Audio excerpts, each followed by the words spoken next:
back to Calling the Audible. Week 2, or we're halfway through week 2, recapping what we have had done. Week 2's done.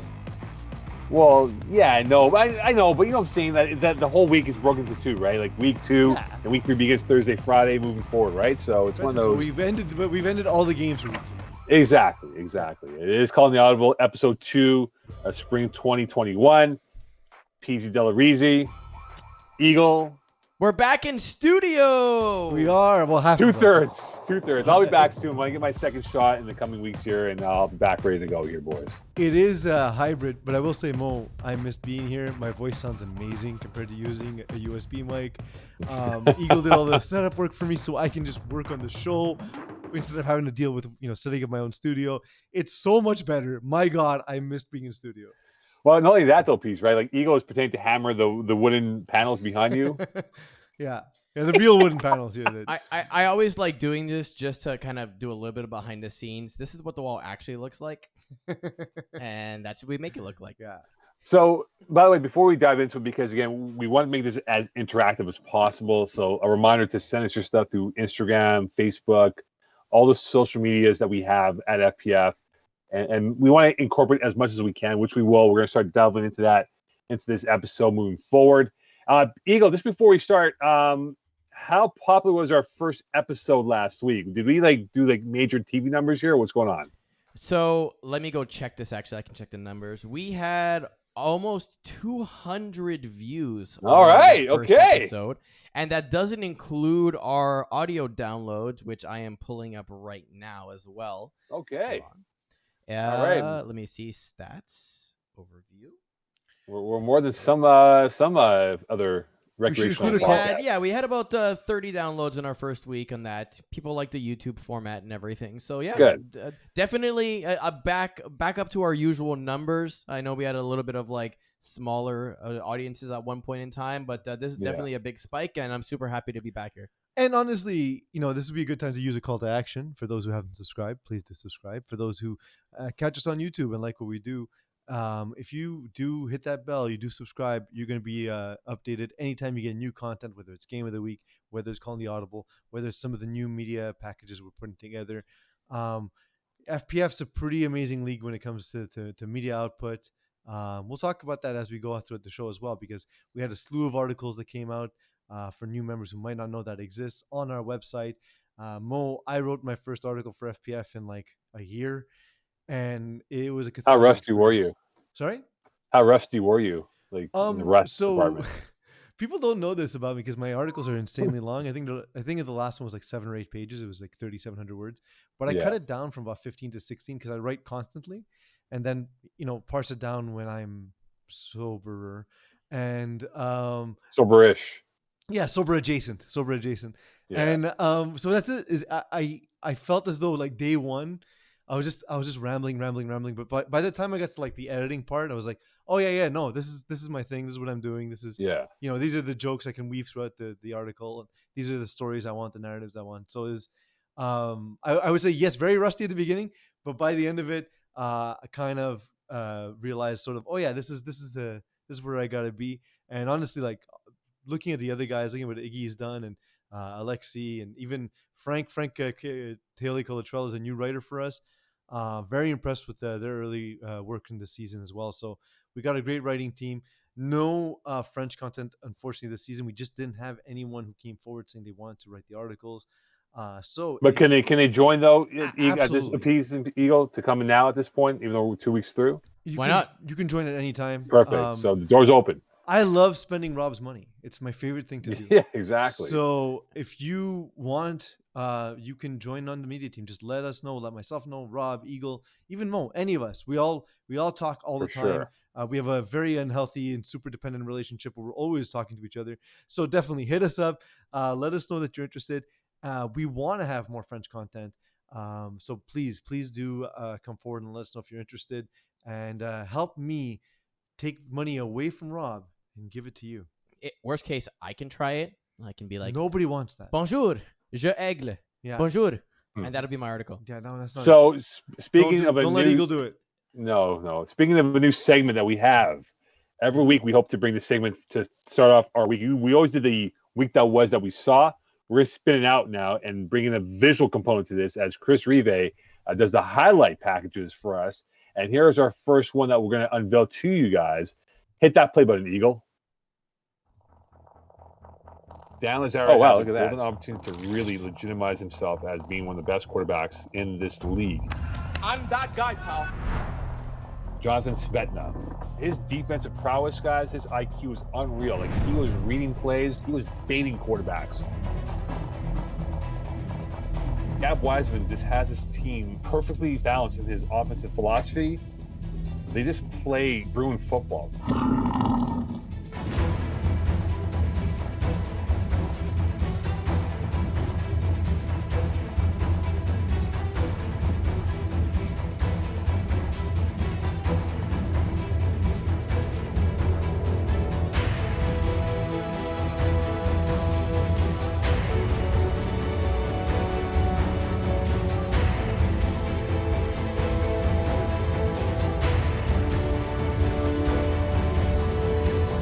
I love tacos. I love Dan Lazara, and I always want the best for him, and I like this team a lot. I think Contraband, I'm going to put them over Braves right now. Dan Lazara as a quarterback, guys. This is his time to shine.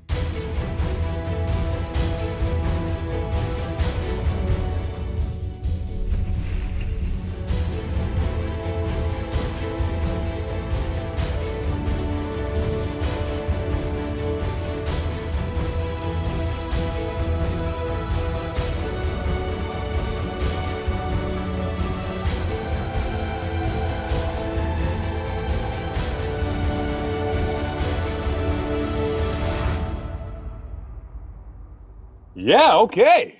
All right. What a highlight. I feel like it was this narration of you and I, Pease, of talking about Contraband and that. But those are the week one highlights that we had. Pease, looking at this past week, what we saw, I'll start off with you, Pease. What caught your attention in terms of the highlights that we've had in the first couple weeks of the season? Well, I mean, look, we had that conversation last week about Dan Lazara and Contraband. And to me, it reiterated what we said. We already know that the offense is something that we think is going to be spectacular, and we see the way Dan's able to place balls and put his receivers in great position. We saw AJ Gomes coming down with that touchdown, and he may or may not think he's sponsored by Nike based on that clip. Yeah, I mean, look, he might be a Raptor for all we know. Also true. Yeah. But I love the graphics, the fire coming off Matt Kerouac's feet in the back of the end zone. And that, for those who are not familiar, those are Division A highlights primarily with a sprinkle of Division D. There was some other stuff too. There's some C in there. I saw C and D as well. Of Jake Applebaum and Miss Nardone as well. Right. And so, and Chris Rive and the whole production team that will be there week to week doing these highlight packages, and we'll play them all, every week before we start off our topic du jour, as we dive into Division D to start off this week here. And just a quick note before we move on. Yes. If for those of you, if you can, start sharing the materials on Instagram. Always tag us. If you're filming something at the field, a game you're seeing, something that you find interesting, please tag us, because hopefully we'll be able to download it and use it as part of our content. We want this to be more engaging. We want this to better represent you, our players. Exactly. And we'll definitely, as we move along here, we'll have that flow streaming upwards and downwards. All right, so Eagles and Peas, let's talk about Division D. This actually involves our boy Eagle, as they tied lockdown against Kiss My End Zone 18-18. I thought it had a real playoff vibe to it, even though it's early in the season.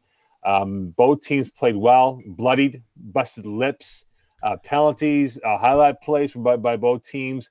I thought there were some good matchups with Jared Gallant taking on Presser and how he was. I love that last name too to go with it. 18-18 here. Pease, I asked you this question.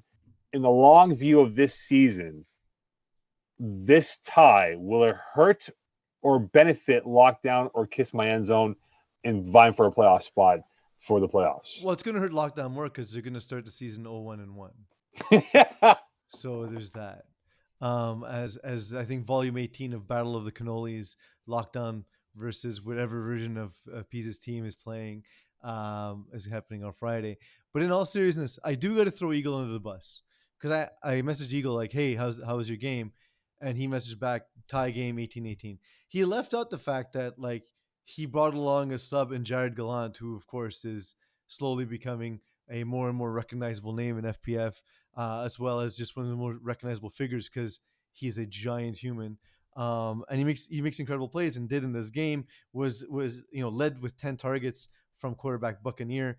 And then he also left out that Kiss My End Zone didn't have their quarterback in Joshua Vasquez, although I don't even know if Vasquez will be on the team starting next week. So we'll see if some of the rumors I'm hearing about that team is true. Another thing that Eagle forgot to mention was the rusher had his face exploded by Buccaneer, the quarterback's chest, in an exchange between the two. So, Eagle, would you say this game is an early candidate for game of the year because of how well it was? Because at the end of the day, right, 18-18, no one's happy about a tie, but it had that elements of it felt like it was a quarterfinal playoff matchup that we would see in the opening rounds of a spring or winter seasons of FPF playoffs. No, I mean, it's game one. Everyone's rusty. Half the roster's missing. No, clearly not. But hey, our boy Iggy, though, he was pretty upset, though. You saw how he was expressive afterwards on how he missed that opportunity to beat you guys at the end. Yes, I agree. What do you want me to say to this question? Okay, so because, hey, it's your team, the first Eagle. Game, both teams are rusty. I'm missing guys. They're missing QBs. They're missing guys. The referees are missing calls. There's injuries that are happening. It's a mess. So first thing, Eagle, I want to know, given that we saw Kiss My End Zone tie lockdown 18-18. Now I know that you had guys missing as well, but to see the team quarterbacked by Ignacio Valdez Manzanero, Iggy, man, I just hope I said your name right. You have so many names.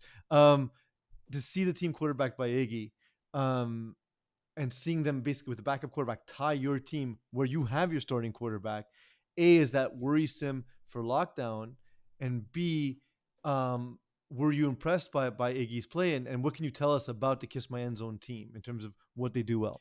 Yeah, that's a good point. I think from a coverage perspective, I think it's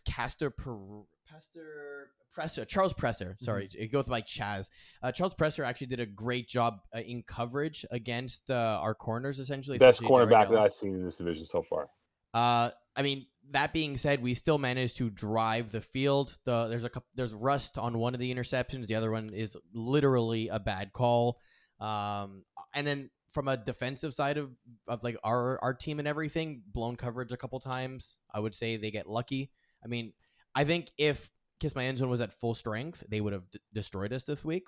But similarly, I think if we are at full strength, we would have destroyed them this week. So now is Jared Gallant a full-time member, or is he only a part-time player for you guys? He's there this week because I'm missing three of my big guys. Sean Fontaine, Bryden Streeter, and Alexandre Blais couldn't make it for this game. So Gallant's filling in essentially. But essentially my choice is those three guys or him. So I'll take three guys on the field versus him and myself on offense, for example. So are you guys more concerned about TOPSZN or Mean Girls, like, bad start to the year? Because Mean Girls had a great fall cup last year. We thought they would make some noise. TOPSZN, for whatever reason, they've kind of been up and down. They have changed their quarterback now.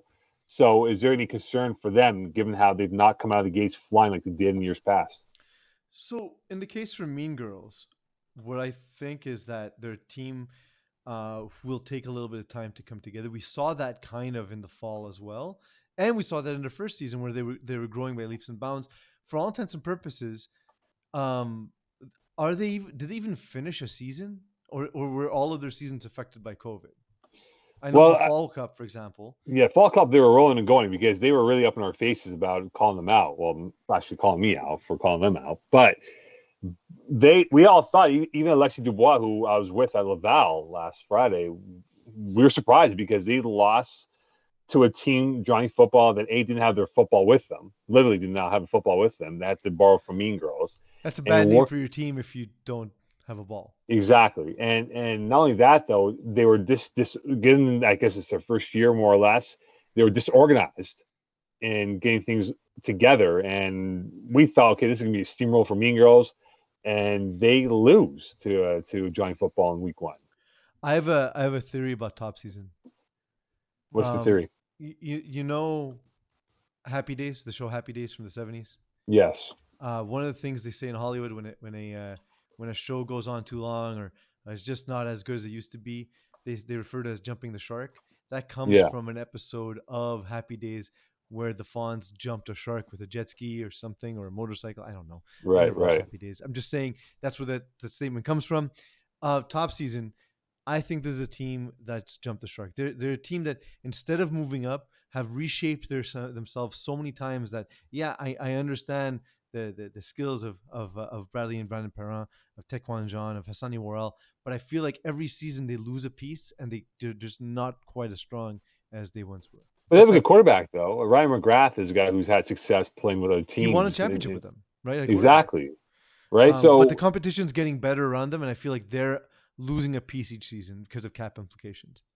Like instead of moving up, they're losing players each season trying to stay in Division D. Well, I think Adele's done a good job trying to, put together a competitive team. Mm-hmm. But to only score 2 points in a league that's tailored for you to score, as you would say, PZ, you need 4 touchdowns, if not 5 minimum to win football games. They couldn't even hit 10 points.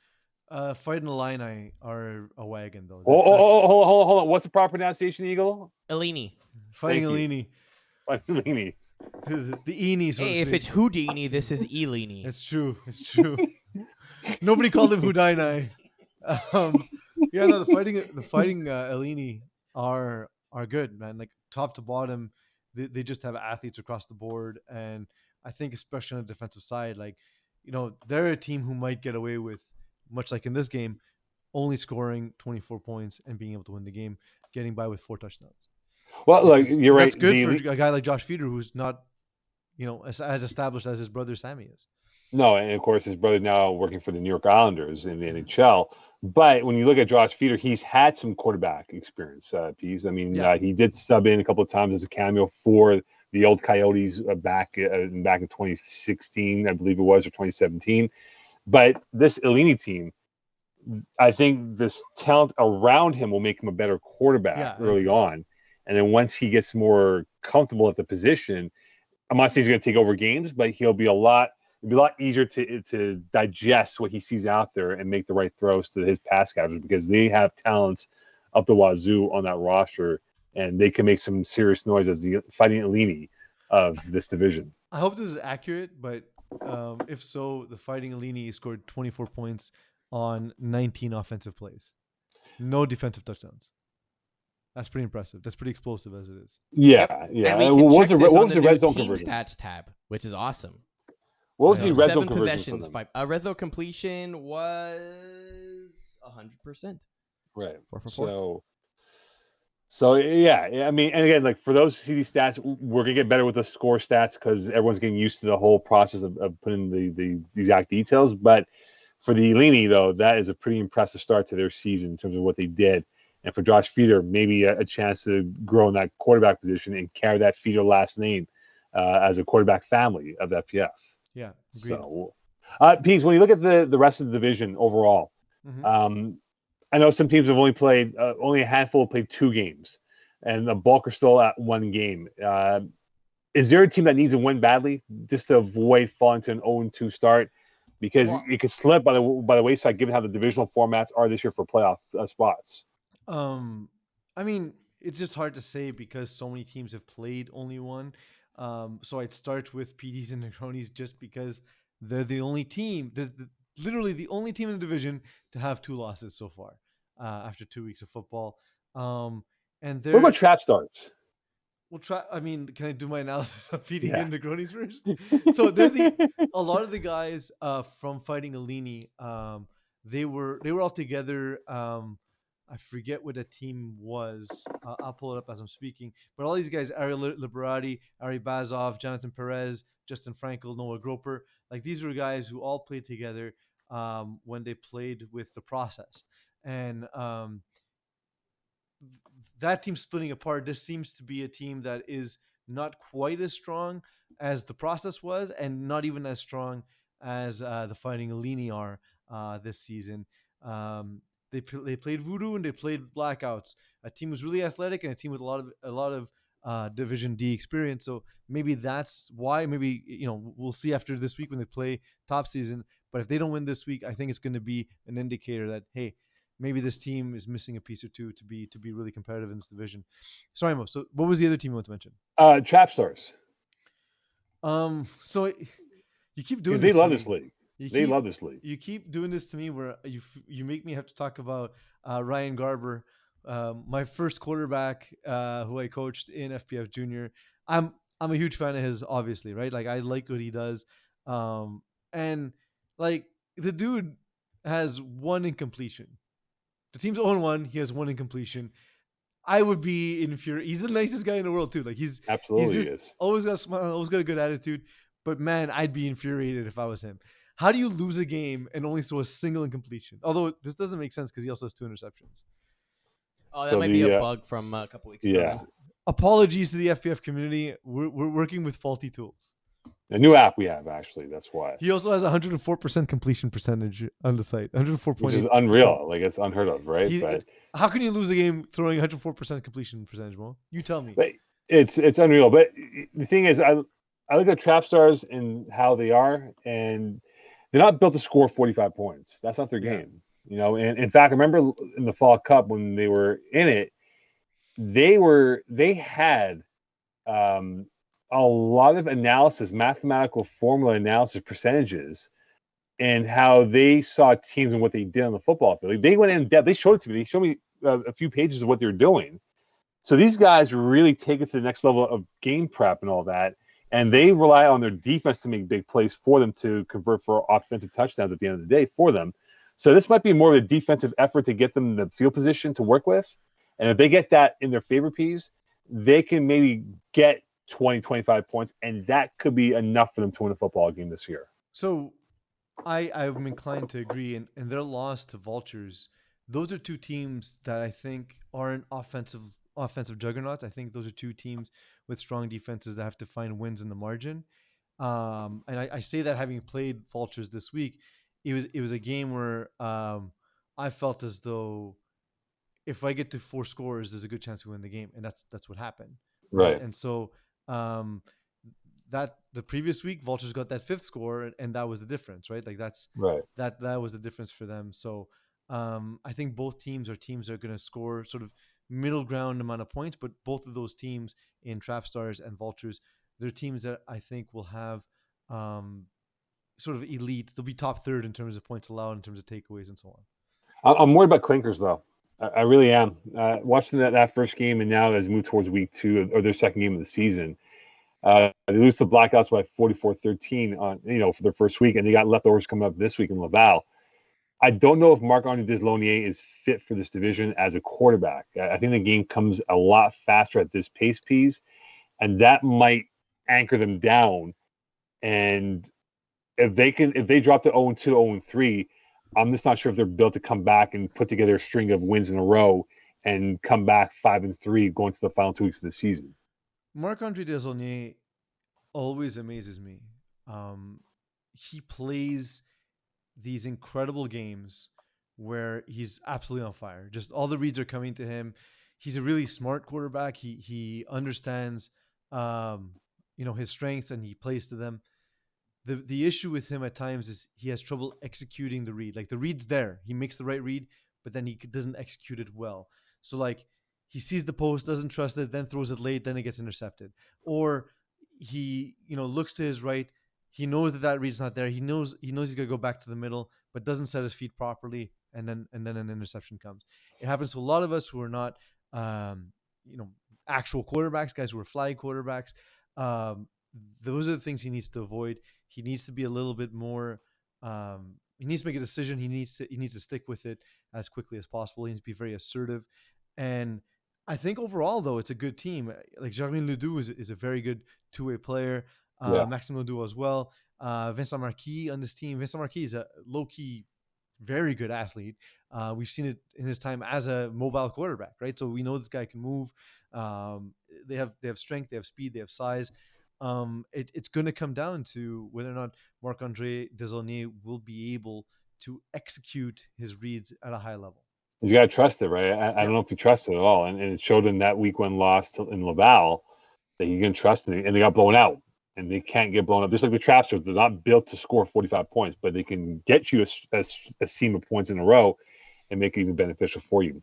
As we go over to Division E, and don't forget, we do have a sneak preview to the NOREGARD movie set to be released July 17th, I believe. Is it 15th? 15th, I beg your pardon. 15th. You need to give the right date, Mo.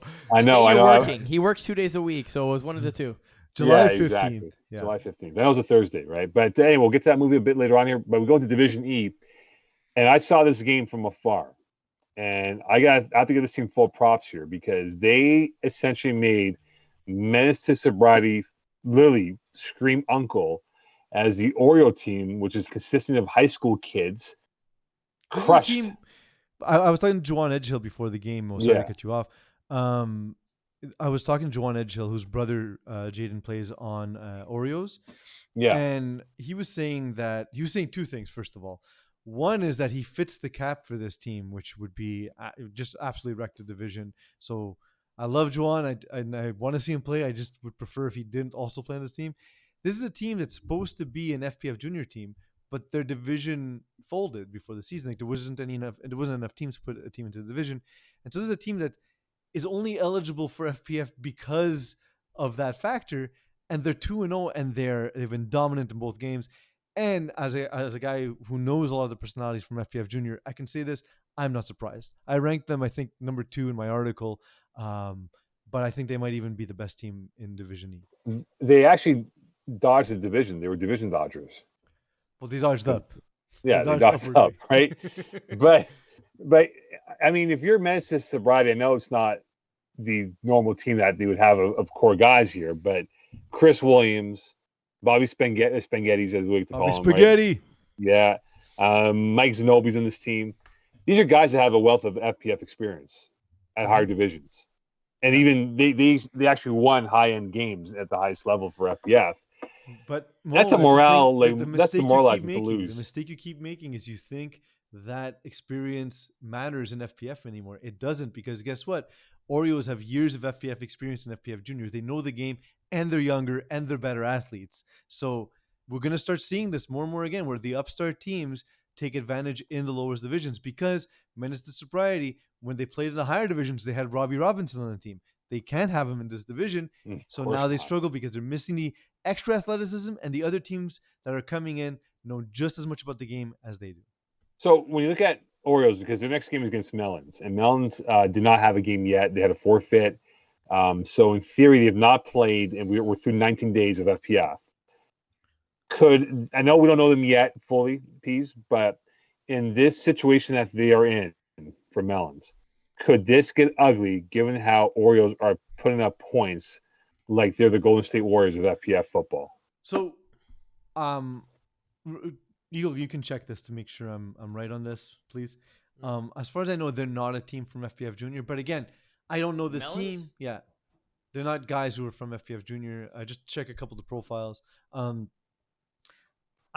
As far as I know, they're new, but they might have played elsewhere. They might have played in other leagues. They might have played in their high schools. They might have played in their CJEPs. I don't even know how old they are. For all I know, they're all 68 years old, and I'm talking nonsense. But I believe they're young, and I believe they're a team from the outside, essentially. So if they're just a group of friends who got together and formed a team, they're gonna have a rough first week.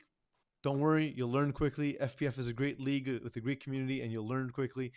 But do expect it to be a blowout if that's the case. If they're a team, again, who played in another league or played in their high schools or whatnot, they're all brand new profiles. They're all brand new profiles. So there we go. So we don't know enough about it yet, but those are the two scenarios I see, Mo, is some experience, even if not FPF, and the game will be competitive, or brand new team, and yikes, rough start to their time in FPF. Yeah, I mean, I feel bad for them because, again, not to their fault of their game being forfeited and them having a 60-0 win at the end. But you want to get as many reps as you can. And I know the Stanley Cup playoffs are going on, and some teams have, bailed because they want to watch Game 4, whatever it is. But in a team like this, for Melons, being a new team that they are coming into this league, and I saw it yesterday with one of the teams that play in Division E. It's rough. It's not easy, man. And I felt for some of these teams because they don't know the rules fully yet. And let me get this team's name up here quickly because I want to make sure I have the right name. And I thought about you guys, the Chevalier de Rohan. These guys are new, and they thought they had to punt the football, like literally punt. I remember I And was at a Leo's game once in Division E or Division 6, and it was a new right. team, and they asked like, "So when can we settle for a field goal?" I'm like, what do you mean? He's like, "Well, do we have to get to like the 5-yard line and on fourth down we get a field goal?" We're like, "No, it doesn't work that way, unfortunately." Yeah, and I feel bad for these teams because and like the Chevalier de Rohan, they have some athletes in the team, and I was like, they're not a bad team. They just need time to understand the game. The problem is, Pete, that we all know, and Eagle can attest to this, that a lot of these new teams that come into these lower divisions and they get blown out weeks 1 through 6 and are getting crushed, don't want to keep up with it because they feel like it's not worth it. We're gonna get killed if we keep on going with this direction. But the thing you is, you gain the experience though. Yeah, you've already paid, so you should play just because. Why would you want to give us money for free? Why would you want to pay extra money for the forfeit? Because you'll owe money to the team if you forfeit. The other thing is you're not going to get better by not playing FPF. So my recommendation would be from a guy who took his lumps in his first season, Eagle. I believe the same thing happened to you. Yep. Just stick with it. It'll get better. It'll get better quickly. I promise. I don't know if it was worse back then because division dodging was an actual thing versus now at least we have some control over it. Yeah. I mean, the best teams will move up and they won't be an obstacle for you in the future. We have border control. We have more border control now than before, where teams just did not want to move up and wanted to kill the Peasies and the Eagles of the world by 85 million points, right? So, no longer the case. But look, guys, ring a bell for me. I don't even remember. Triple sixes, man. We Classic. got whipped every week, so it didn't matter. So, I say, guys, let's all pick a team each, and that's our bandwagon. Well, I mean, I don't know if we can pick Oreos. I was going to take Oreos as well. But anyway, no. Okay, let's remove them because, Mo, you and I know these players. Yeah, right? We know how good they are. Window. So let's remove them because we know they're one of the front runners, right? Exactly. So let's all pick a team here, guys, and this is going to be our team for the season. And like diehards that we are for our NFL teams or sports teams that we root for, we're going to root for these teams here and he praise or criticize them as sports fans this year. So we give them a little bit more attention here. So, Pease, I give you the first pick. Who do you want to have as your bandwagon team for the season? So, first team I want to call out, and I'm not choosing you because you don't deserve it. Quatrium FFC. You took a forfeit. You didn't even let the league know in your first game. That's shitty. Also, your name makes me think I'm stupid because I don't understand it. So, can't choose you. I will go with the Bad Batch because I'm a Star Wars fan. I've not yet watched the season because I'm still trying to catch up on all the Clone Wars stuff and get the final season of Clone Wars.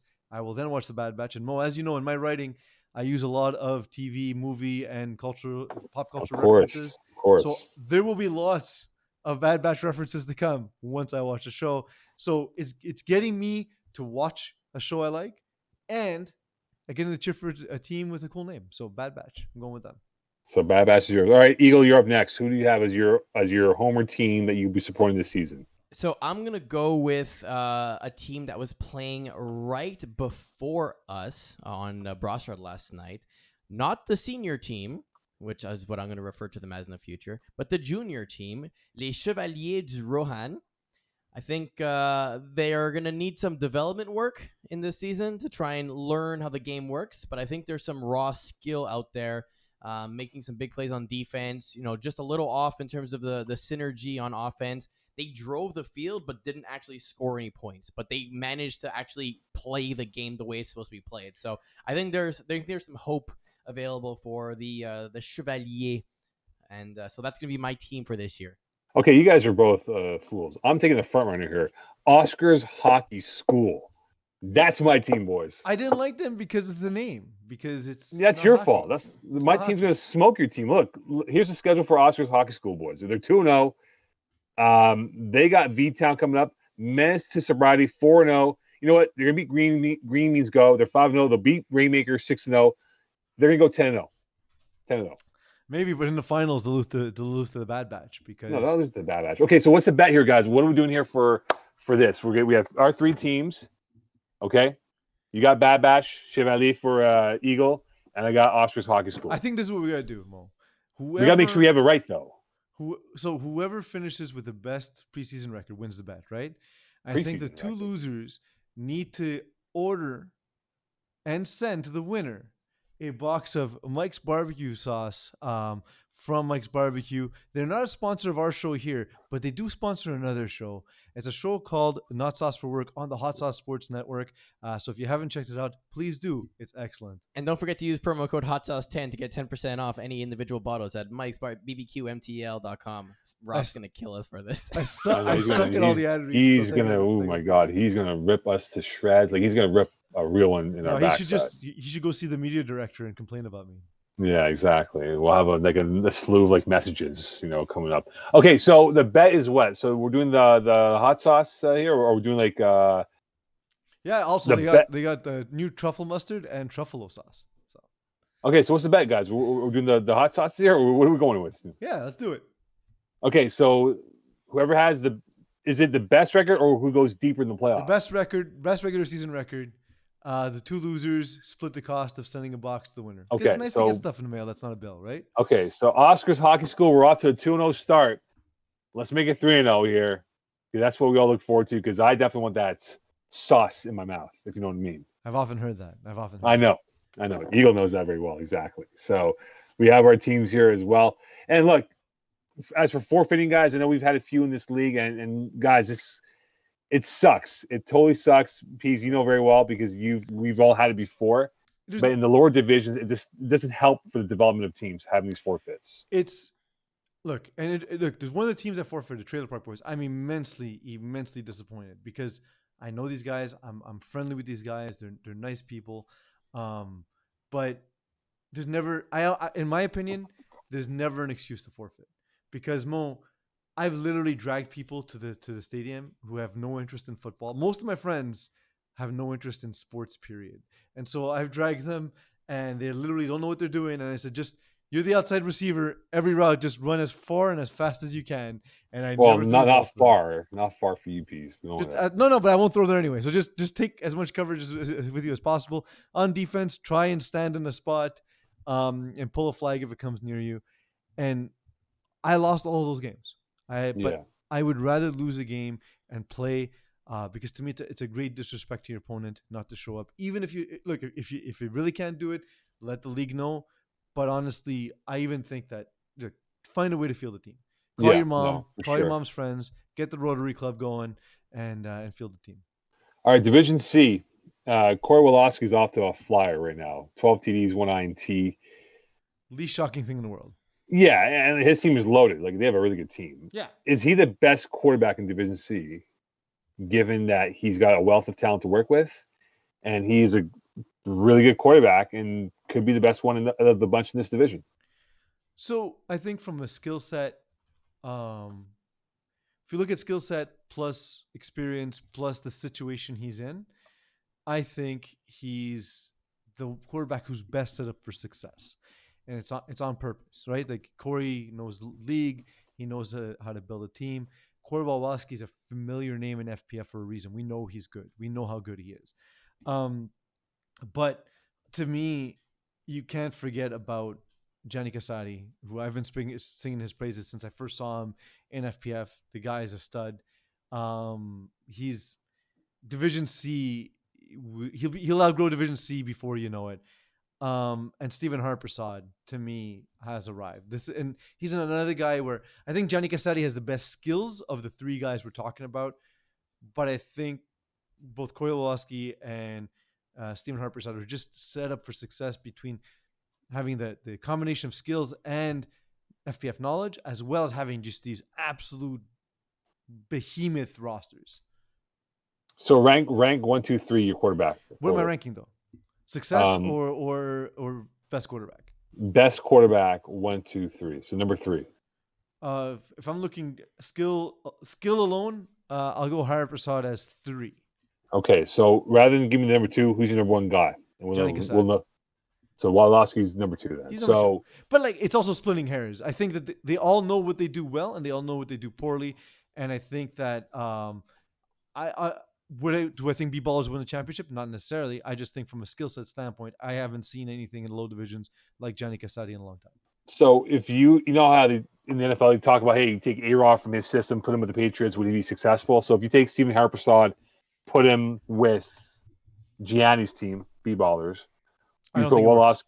I don't think we will ask you with Steven's team and so on and so forth here, who would be successful in a different team? I think Gianni Cassati, just because of his arm strength and accuracy, is just successful anywhere.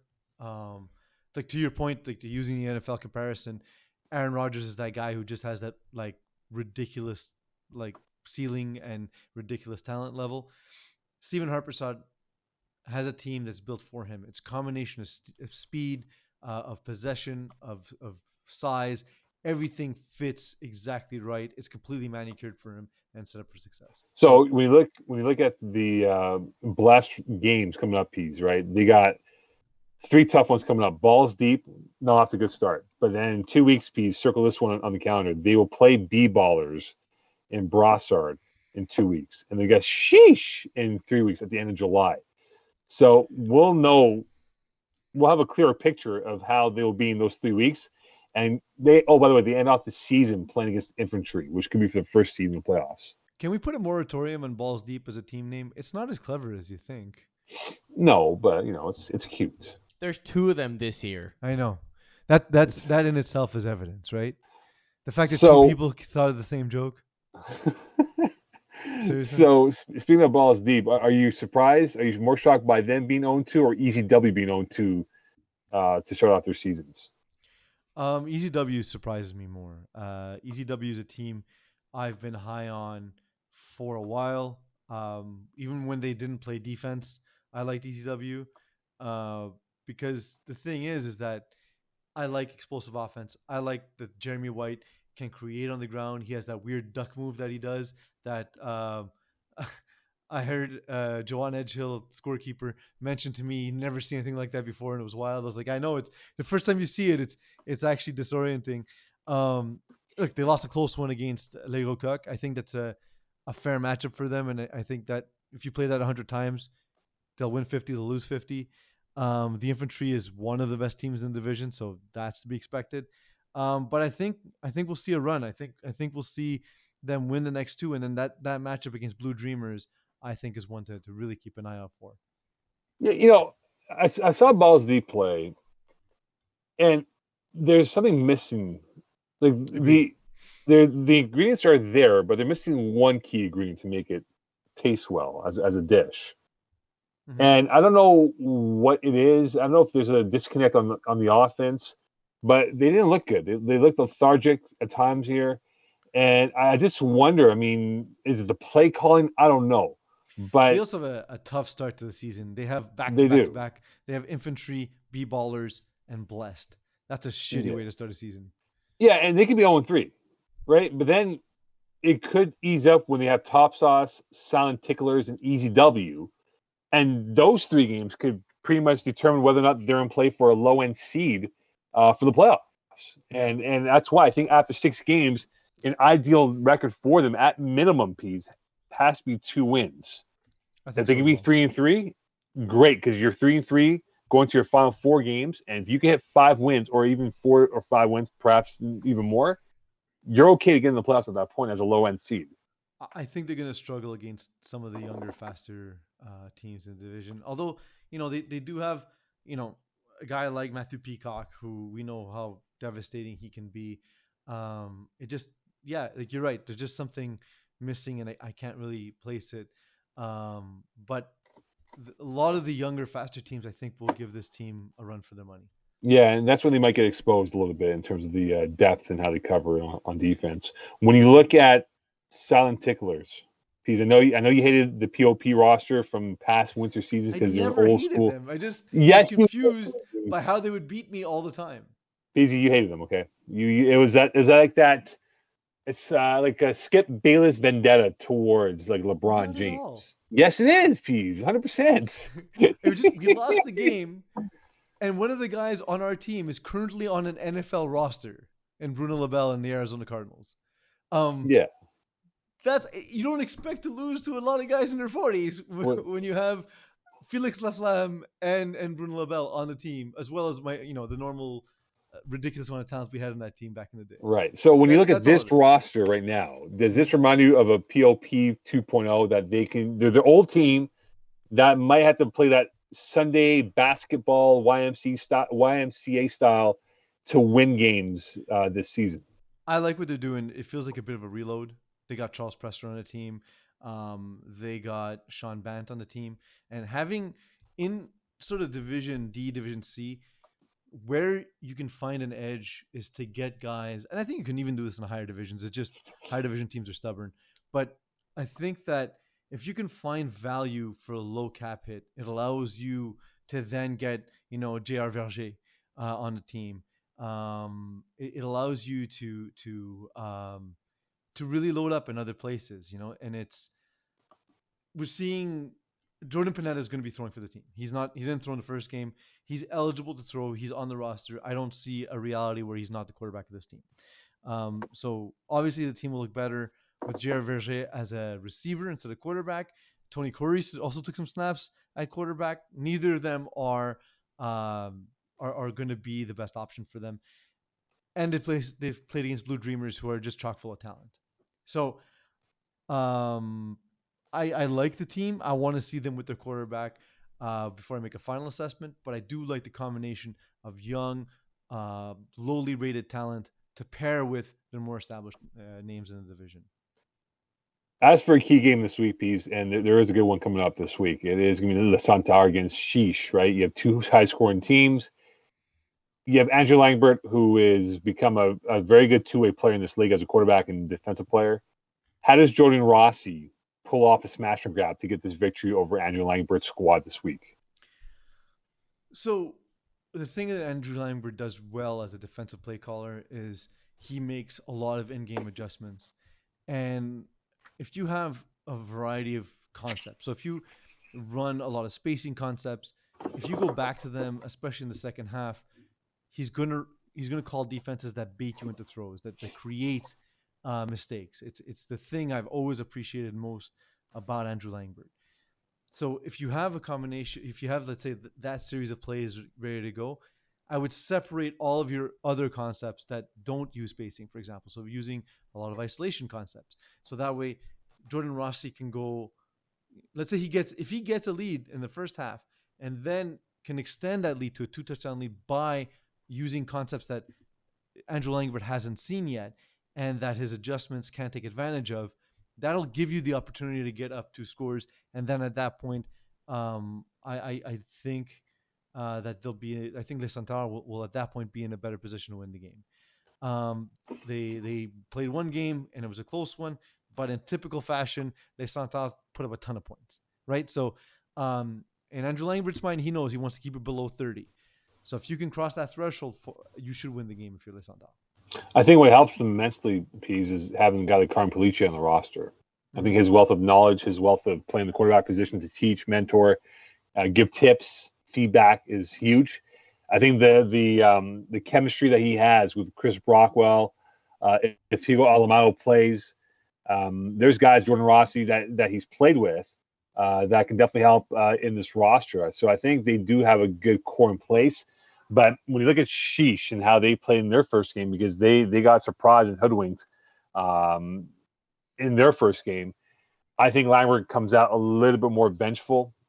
Not saying he was careless in the opening act, but I think he's going to be much more assertive in what he reads and takes it a little bit more to the next level of his intensity to make sure that he has the right play call being executed when he's called upon. Well, but again, they allowed 50 points. Like they scored 42, right? So yeah, I think Langbert knows the thing with this team is they need to control the pace with their defense, and the team is built that way. Like Marco Bertoldi, Dondre Borden, Vincent Benjamin, that's a team that should be able to shut teams down. They haven't done it after the first game. They had a bye week. To me, this is game of the week across all divisions. I think this is just going to be one of the most compelling games, period. I think this can really not be a seismic shift in the standings now, but this can definitely have an influence in how these teams will stack up at the end of the year, where maybe Les Centaures get a 4 seed or drop to maybe a 6 seed in the playoffs and don't end up with the desirable matchup that they are looking for in the opening round of the FPF spring playoffs. So I think it's going to be fun to watch this week for sure. All right, let's talk about the big movie coming up. July 15th. It is a movie that has been in the works for quite a while. It's our very own at the Scotiabank Theater. Scotiabank Theater. Our very own Lance Daniel, who did play in the league for #NoRegard. He and Chris Rive have been hard at work building up this movie, this documentary where they've interviewed Eagle. How many people did they interview in this documentary? I think we're about 10 plus? 10 or so. Yeah. 10 plus, right? 10 plus people. Years of footage. This isn't like a 1 year thing. Like, this is going back to when they first came in as Taylor Gang, back in 2012, I believe, or 2013. And Lance Daniel has a movie out about this football team, and he really encourages everyone to come out to the Scotiabank Theater on July 15th. You can get tickets online on the link that he's posted up on his various social media platforms to get the tickets. And because of Green Zone now, there's a little bit more to be had for people to come show up, support Lance and this project endeavor of his. And we have a sneak preview that we're going to play for you guys to get an idea of how #NR became what they are. NOREGARD basically, to me at the time, came out of nowhere. Who are these guys posting rap videos in the group? It will rub people the wrong way, and it rubbed me the wrong way. Until you beat D-Boys, Montreal's finest, stop talking. We had a little altercation between Montreal Finest and NOREGARD, and I think it was more from outside noise pushing us to buck heads. Whether they're in Brossard, Lachine, or points in between, you were guaranteed to have an eventful 1 hour of football on the field and off of it with its fan base. We have our first ever hashtag on a FPF trophy. So times are a-changing indeed. Cap, go, get 'em. This relentless, no regard, when the spring fall, you know how we ball, when you run with us, you running with some dogs, with some, this relentless, no regard. Okay, so I told you this beforehand, guys, right? So Alex Hallowack, who was the quarterback of NOREGARD, there's a clip at the time. There's a clip of him in this highlight package where he's wearing the championship belt and he does a hip thrust. I think that hip thrust alone should be a documentary by itself. Yeah. We should do an FPF 30 for 30 on Alex Hallowack's pelvic region. Yeah, if you get a freeze frame shot of that for us, please. Clean act Alex Hallowack, who probably doesn't have a rap sheet longer than my Eagles being asked to do this on the fly instead of telling him in advance that we would do this. That's how we roll it here at FPF, It is. right? It is. But here we go. Here we go. Yeah! Yeah! Look at me! Look at me, I'm a champion! Yeah! Bleep yeah! That is the most iconic image of the NOREGARD franchise, is that hip thrust by Alex Hallowack. It's honestly it's a tremendous undertaking, and while it's about a team in FPF, it does touch on a lot of other teams, the league on the whole, and I think the aspect of community that exists in FPF, and the reason sort of they riled people up was because, you know, they came into a league where there were established powers and they were commanding attention, and the community was sort of divided, and it created a lot of conversation. And again, no matter where you stood in the argument, it allowed for a lot of attention to come to FPF, to come to the division they were playing in, which wasn't talked about as much back in the day when I first started working for the media, for example. So it's cool. It was cool to see that all come together in just that trailer, and I'm excited to see the final result on July 15th. Yeah, July 15th, Scotiabank Theater. Get you tickets for sure. It's like Lance said, it's to help support local, and this is a local production of what he and Chris Rive did together. So all the people at home that were bitching during the pandemic about how, you know, all the pandemic is doing is making Amazon richer and making Walmart richer and making Costco richer. Here's your chance. This is a chance to support something local. Yeah, right. Absolutely. So FPF's a local league, and Lance Daniel's a local filmmaker. So definitely, put your money where your mouth is. It ain't even that much cash. Just drop some dough, watch the game, or watch the movie. Sure. If you happen to have any contacts in like media or distribution, hey Mo, this is another promo he's put together to try and basically put awareness out there to potentially get contacts, interviews, and the whole media hype thing. So pass this around too. Flag Plus Football is statistically the biggest flag football league in Canada. Picked off Moses. From that very league emerged one of the greatest franchises in recreational sports history.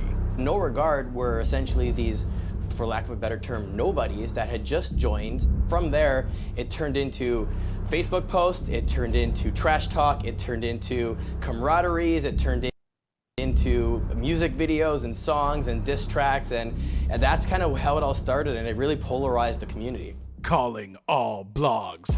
On Thursday, July 15th, live from the Scotiabank Cinema, Lance Daniel presents to you his first independent film. Directed by Lance Daniel, filmed and edited by Lance Daniel and Christopher Rive, the two-man production team have combined their creativity to present to you No Regard, the greatest recreational sports story ever told. Come out, celebrate, and enjoy the creativity Montreal has to offer.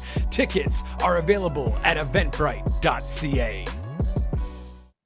I could have sworn this is like an Eagle documentary because you see the Eagle part, right? Like, wearing his certified. I love how you say that, Mo. Yet I wonder who's narrating this film.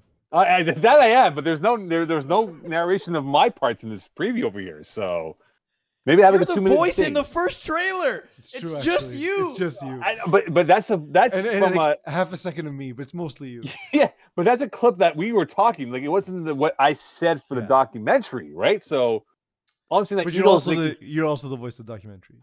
Well, that's about Eagles box office, though, making the documentary with his clip about No Regard, #NR. So check it out, July 15th, guys.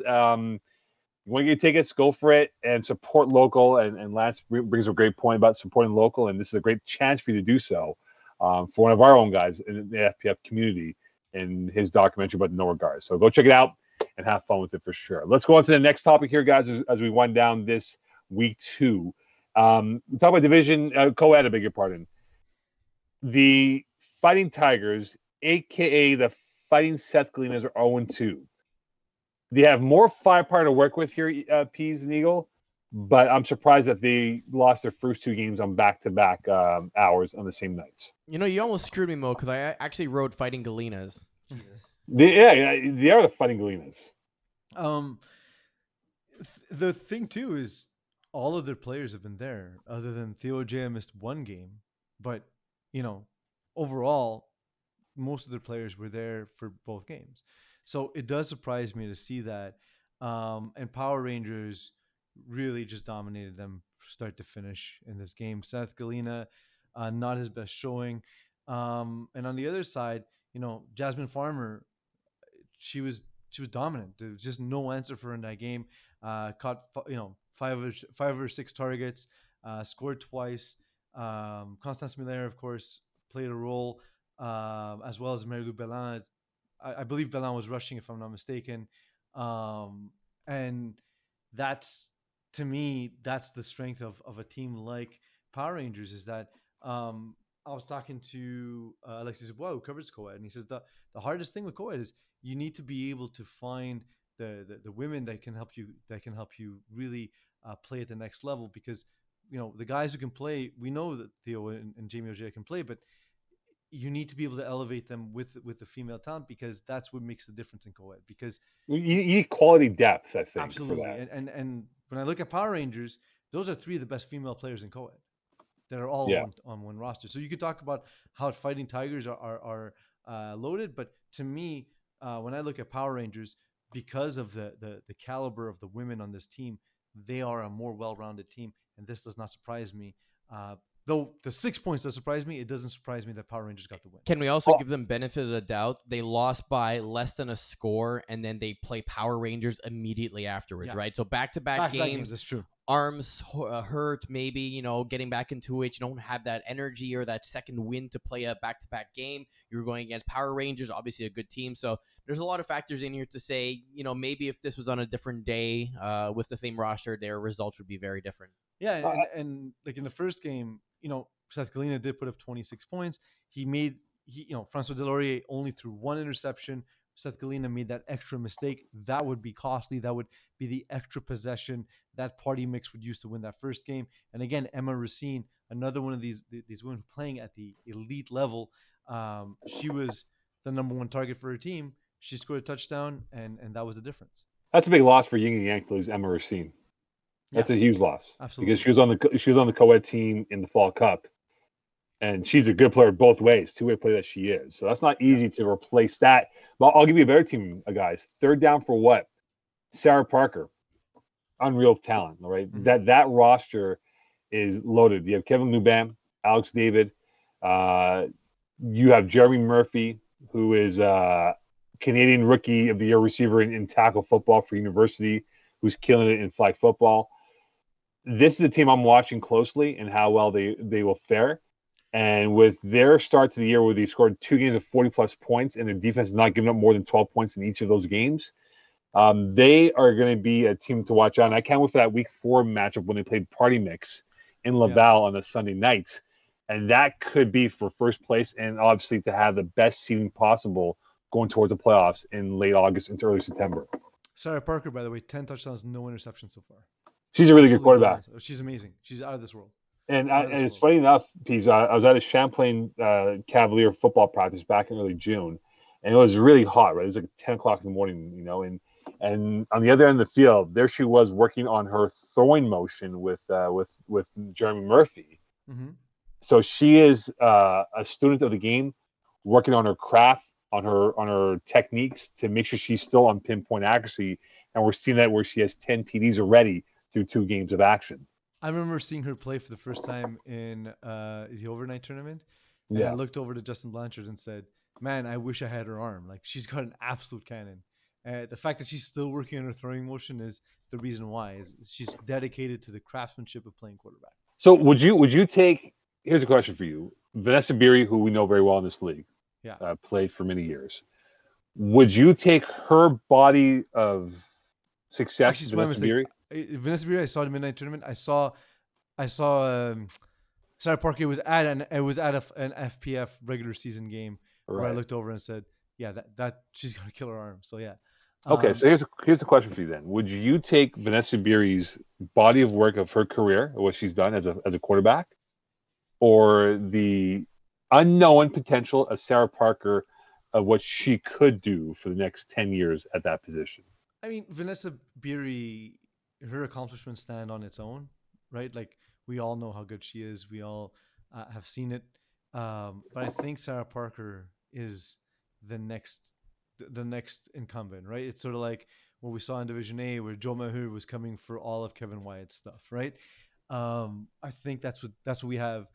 That's what makes co-ed so compelling, is we have these two competing for the throne. And okay, I know Vanessa Beery is not in there this season, but like, again, her legacy is established, and whenever she comes back, she'll be able to add to it. But I think when she comes back, it's going to be, hey, maybe she's in fact sharing the throne already with Sarah Parker. So would you say that Beery is like Tom Brady and Parker's like Patrick Mahomes? Well, no, is it like, Tom Brady just doesn't age, and no, we're not saying they're aging. I'm saying that from the body in his 40s and still playing at a high level. No, but for sure. Like, look, I mean, Sarah Parker's she's got 4 All-Stars. She's got 2 individual awards already as it is, right? So like, we're talking about her as an upstart, but she's been here for a while. The thing that's missing is a championship. But we all know, I say this all the time, championships and winning is not a quarterback stat. It's a team stat, and I think this team is poised for victory. And I really like what I see from her. So I'll be curious though, Pease, because the Murphy boys will have their tackle season begin with camps in early August. So will they be available for the stretch run of games? Because if they're not, it changes the dynamics of how their roster goes forward with that content of players on that team. Yeah. Definitely. I mean, that's the thing with roster construction, right? It's especially in the summertime, who you can get out to your games, right? Yeah. So if they're at their full squad, I think that's going to be, you're right. You're absolutely right. All right, looking at Division A, Division B, in terms of what we're seeing right now, Chernobyl, they've lost 2 straight games to Division B competition here, Pease. And they play the All-Stars this Sunday. Sorry, I missed that last part. For Chernobyl, Division A, Division B. Yeah, they've lost 2 straight to Division B competition, right? Yeah, is this everyone as I walked into the field, and he's like, "Well, we just lost again to another Division B team, so not great." So not great understatement of the season. So should the panic stations be alarmed because they've lost 2 to Division B competition. Because in theory, we talk about Division A, Division B, they should have at least split, but they didn't. And now they sit 0-2 with the All-Stars coming up in Lachine this Sunday. And Rashid Ben Abdelkader was there this week as a quarterback. So maybe I thought Pat Chenard was quarterback for the team. Even though Rashid was on the roster, for some reason I just assumed Chenard was the quarterback. When I saw that Rashid actually threw in this game, I said, "Well, wow!" I didn't, and I saw that only in the highlights on Instagram because I arrived after the game had ended. It surprised me because Rashid, of course, has a background of being a successful quarterback in FPF, as does Pat Chenard. But obviously, Rashid is that next step up, and for them to lose 2 straight games, albeit to very good competition. KGP, we do it all the time. We sell Phil Cutler short all the time, and we're always wrong. And so this is yet another example. He was out of this world. He threw the 1 interception, but man, other than that, that's as close to a flawless performance as you can get. Yeah, and Phil played a good game. Cutler played a really good game. He used his receivers, Garfinkel, very well. Gave D'Amico very well. And I think the play calling was what the difference was, because he read the field when it was 3rd downs, he converted for 1st downs.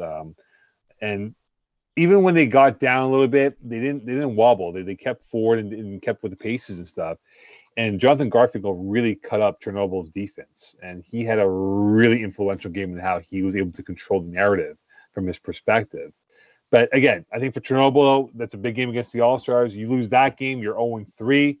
And in this division for A, I know it's a small division of teams, but 0-3, not a good look at that point for them. When you look at here for the beer A's and that team led by Sean Avram, you take away Chris Meard's receiving production, Avram was only 40% completion success with his other receivers.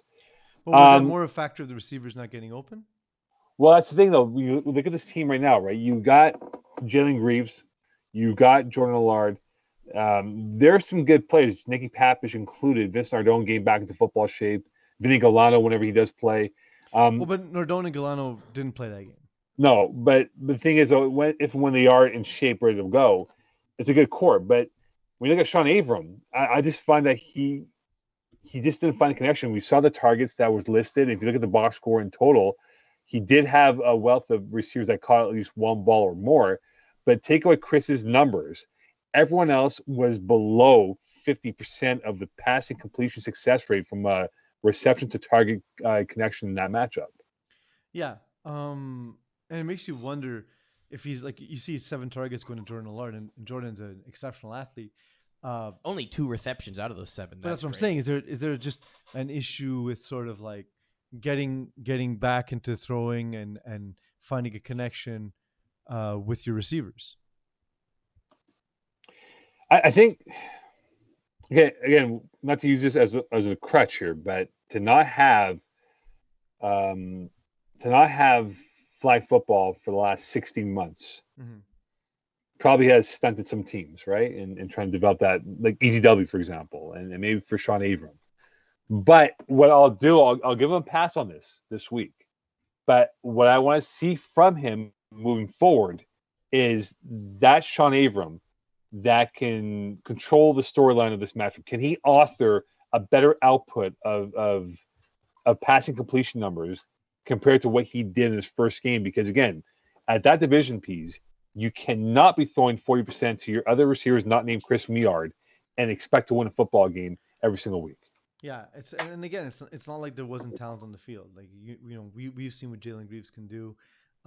Dominic Benevento, another guy who's more known in the lower divisions, but we know he can compete at this level. It just, perhaps it was trust from Sean Avram, not knowing the new guys as well. Maybe just trying to be too safe with the ball. And then on the other side of the ball, it's, when you aren't able to score at the pace that you need to, Kevin Wyeth will just do the Kevin Wyeth thing. And we saw it with All-Stars, just pick apart the team and not have the extra pressure of having Avram score up against them. And we see that's the game script, right? That's exactly what Kevin Wyeth will always want for his team. Right. We look at the game of the week in Division A this weekend here, Pease. Urgence Medic against Braves, the 2 best teams in the respective side of the A and B brackets. Who was this game bigger for? Because the Braves will play Contraband the following week. So 2 big games for Braves, but Urgence Medic has a chance to really establish their foothold in this whole A-B crossover matchup. It's only big for Braves because it's house money for Urgence Medic, right? So if they win, awesome. If they lose, okay, it was a Division A team. We expected that. And we think Urgence Medic will win 7 or 8 games this season. So it doesn't ultimately matter that much to them. Whereas if Braves were to lose this game, that's a big deal. That's a much bigger storyline. So I think it only matters for Braves at this point in the season.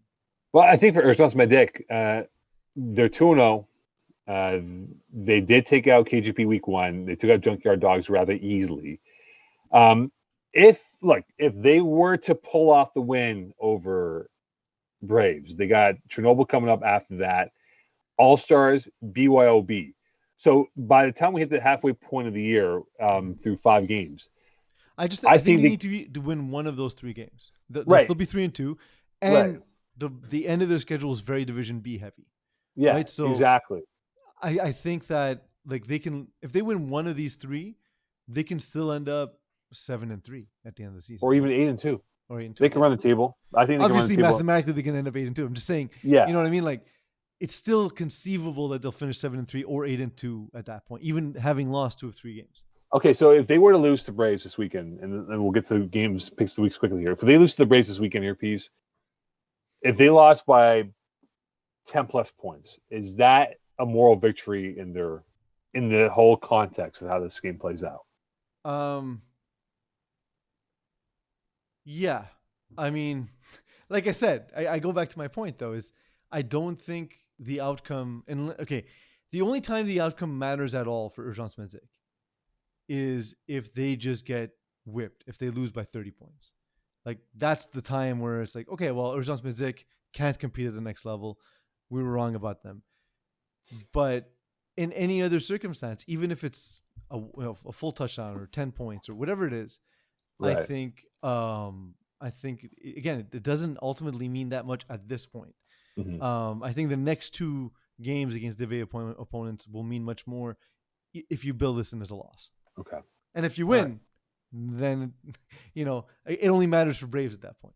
Well, Braves got Contraband the following week, and that could be a huge matchup with 2 undefeated teams moving towards week 4.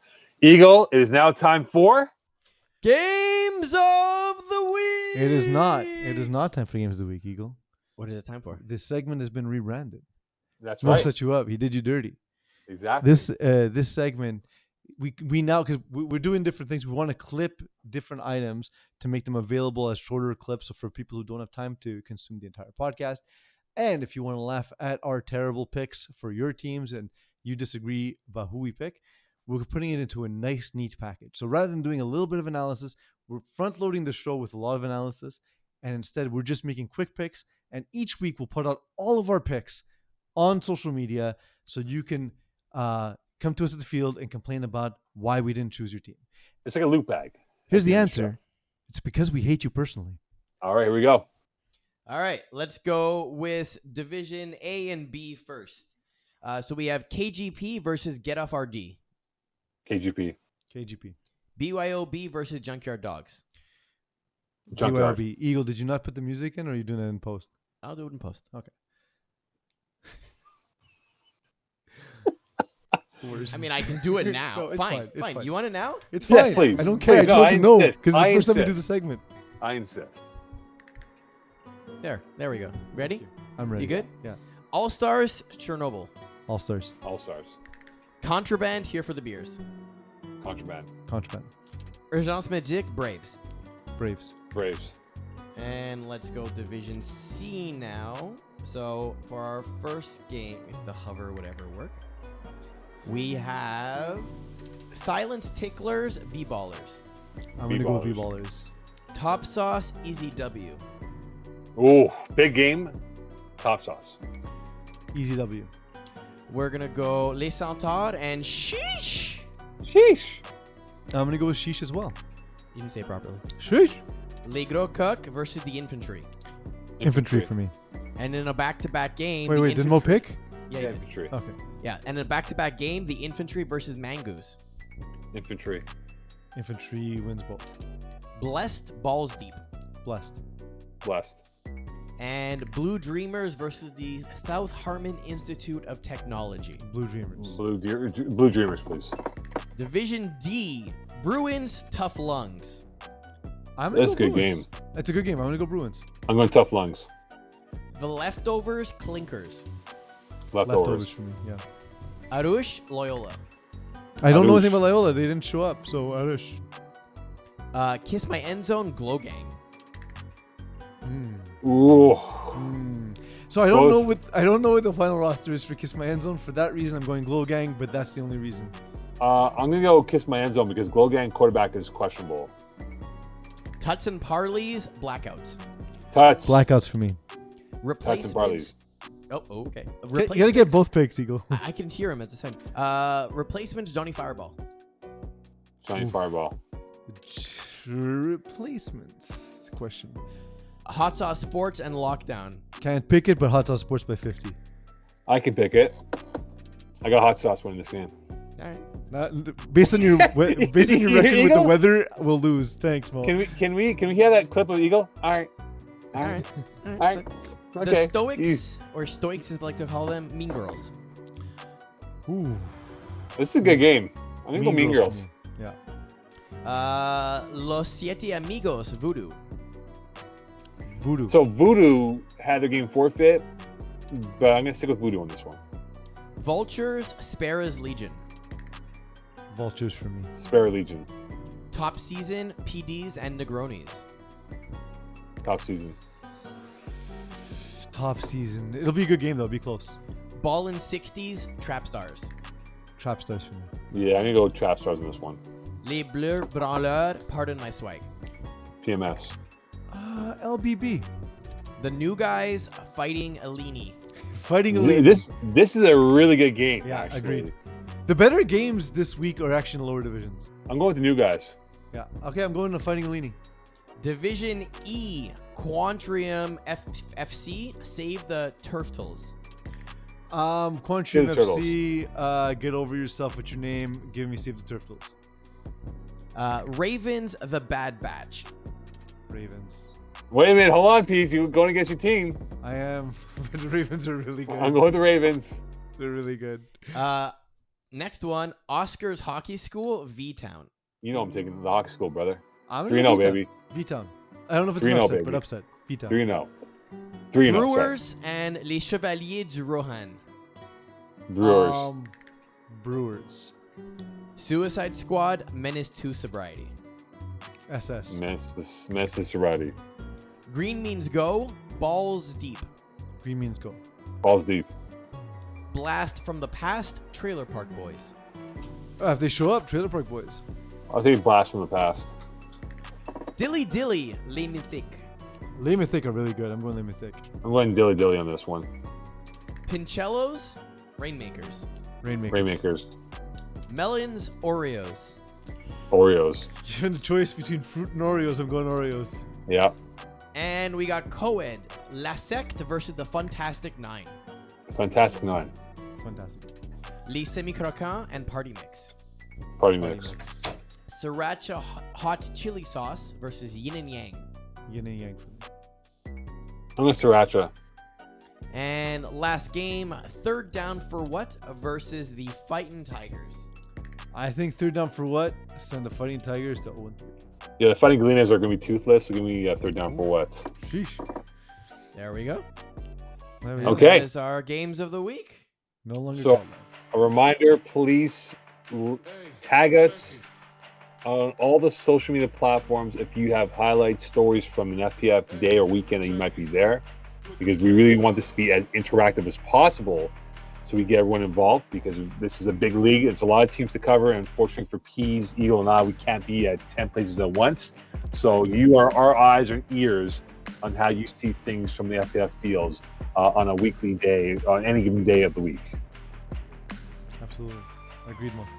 All right. Yeah. Okay. We're through 2 weeks. Still here. Yeah, still here. Still here. But I'll be back in studio soon, though, when I get my second shot. I can't wait, dude. Already just one of us being here, it makes for a much better show. Are you wearing an All-Star shirt, Mo? I am, yes, I am. This is my shirt. Hey, there's a team called All-Stars. I thought that you weren't supposed to show your biases. That team a long time ago. Yeah, you're not supposed to show your biases. That's poor form. I know. Let's redo the show again. Let's start from the beginning. I'll go get another T-shirt. Mo, do you think I'm not late enough as it is. Do you think the All-Stars team is the weakest iteration of Montreal's finest? Oh, I think it is. Absolutely. It is, man. That's the problem. All right. Magic words, please. I don't recommend. Okay. I had a good one. Okay, sorry. I don't recommend working on your anniversary. Oh, yeah, that's true. Happy 2-year anniversary, Nats and Peeves. Good night. Good night, Spain. Sorry, Chris.